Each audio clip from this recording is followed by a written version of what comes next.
tó ẹ káàárọ̀ ẹ káàsán ẹ káalẹ́ gbogbo wákàtí tẹ́ bá wà mú kí yín. Ẹ jọ̀ọ́ ẹ bá mi share ètò yìí, mo fẹ́ jẹ́ kí ètò náà kó go viral. Message tí mo fẹ́ give ní alẹ́ yìí, olóyè Sunday Igboho ló ní message yìí. Májàsọ́lá tó wà ní Yorùbá Nation, ajìjàgbara Yorùbá Nation. Olóyè Sunday Igboho ṣá, mo fi Ọlọ́run fi bẹ̀ yín,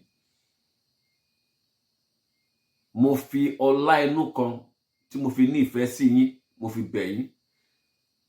Tí ìbá ní ìfẹ́ yín, mo ní wá sórí ètò kí wá sọ̀rọ̀ yìí. Mo kàn fẹ́ ṣọ́ọ̀tì ètò yìí, mo fẹ́ ṣọ́ọ̀tì ẹ̀. Mo fẹ́ jẹ́ kí ètò náà kó gùn rárá. Olóyè Sunday Igboho ṣá, ẹ má jẹ́ kí anybody kó tì yín mú. Ẹ má jẹ́ kí anybody kó sọ pé Májàsọ́lá no going back.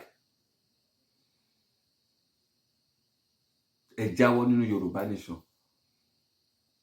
Igboho ṣá, ẹ jáwọ́ nínú Yorùbá Nation, mo fọlọ́run bẹ̀ yín. Ká ní pé Fúlàní ò gbéjọba fún bàbá wa Bọ́lá Ahmed Tinubu Jagaba, a sì lè sọ pé a sì lè ní hope nínú Yorùbá Nation. Ìgbà tí àwọn Fúlàní ti gbéjọba fún bàbá wa Bọ́lá Ahmed Tinubu, kí la tún fẹ́ gba Yorùbá Nation fún? Kí la tún fẹ́ gba Yorùbá Nation fún? Májàsọ́lá, ẹ ṣe ètò jáde, ẹ jáwọ́ kúrò nínú Yorùbá Nation. Ẹ ṣe ètò jáde pé ẹ ti jáwọ́ kúrò nínú Yorùbá Nation. Tẹ́ ẹ bá jáwọ́ kúrò nínú Yorùbá Nation, Májàsọ́lá, ẹ máa pẹ́ ní Kútọ́nù tẹ́ wà yẹn.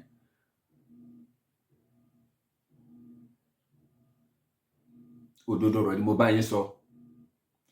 Táwọn kan bá sọ fún yín pé Májàsọ́lá ẹ má gbà, no going back ni, irọ́ ló jẹ́ bẹ́ẹ̀. 20 ọdún èní a lè gba Yorùbá Nation. 30 ọdún èní a lè gba Yorùbá Nation. Bàbá wa Bọ́lá Ahmed Tinubu ti débẹ̀, wọ́n ti gbé ìjọba fún. Èmi mọ̀ pé bàbá wa Bọ́lá Ahmed Tinubu ó máa ṣe ìwọ̀nba tágbára ẹ̀ gbé. Tá bá sọ pé bàbá Bọ́lá Ahmed Tinubu kó máa ṣe gbogbo kan tán ní Nàìjíríà, irọ́ nìyẹn. But èmi mọ̀ pé ó máa ṣe ìwọ̀nba tí agbára ẹ̀ gbé. Táwọn èèyàn dẹ̀ máa fọwọ́ sọ̀yà pé ìkan tí bàbá yìí ṣe lélẹ̀, wọ́n tún máa gbàdúrà fún ni pé bàbá yìí a mọ̀ pé ó lè ṣe ìkan báyìí sí Èkó, a mọ̀ pé ó lè ṣe ìkan báyìí sí Nàìjíríà.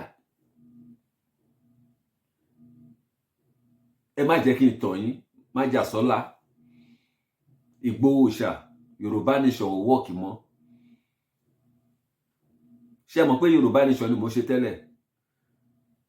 Olóṣèlú kankan wọn fún mi ní 1 naira. Mo ò gba owó lọ́wọ́ olóṣèlú, mo kì í ṣe olóṣèlú, mo ò ṣe politician. Ìkan tèmi rí ẹ̀yin ò rí.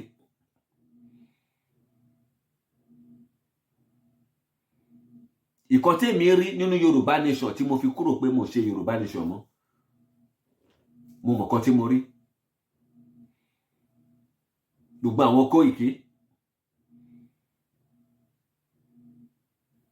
àwọn agitators, àwọn obìnrin,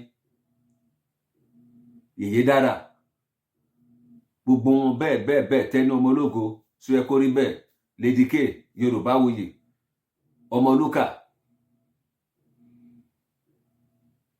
wọ́n fi Yorùbá Nation fi ń pawó ni. Tó máa sọ fún yín pé Májàsọ́lá ẹ má gbà o, no going back ni o. Ṣé mọ̀ pé tẹ́yin bá ṣe wà ní Kútọ́nù,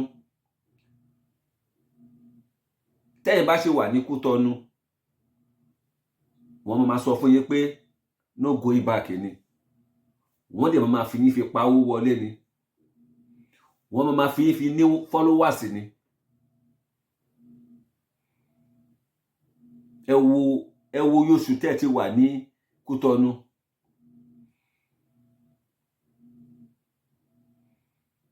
A dúpẹ́ lọ́wọ́ náà pé bàbá Bọ́lá Ahmed Tinubu ti wọlé. Májàsọ́lá, ọ̀rọ̀ mi ò ní pọ̀ rárá, mo fẹ́ ṣọ́ọ̀tì ètò yìí ni torí mò ń lọ síbì kan. Ẹ jáwọ́ kúrò nínú Yorùbá nation. Yorùbá nation ò wọ́ọ̀kì mọ́. Tẹ́nìkan bá sọ pé Yorùbá nation pé no going back, irọ́ ló pa fún yín.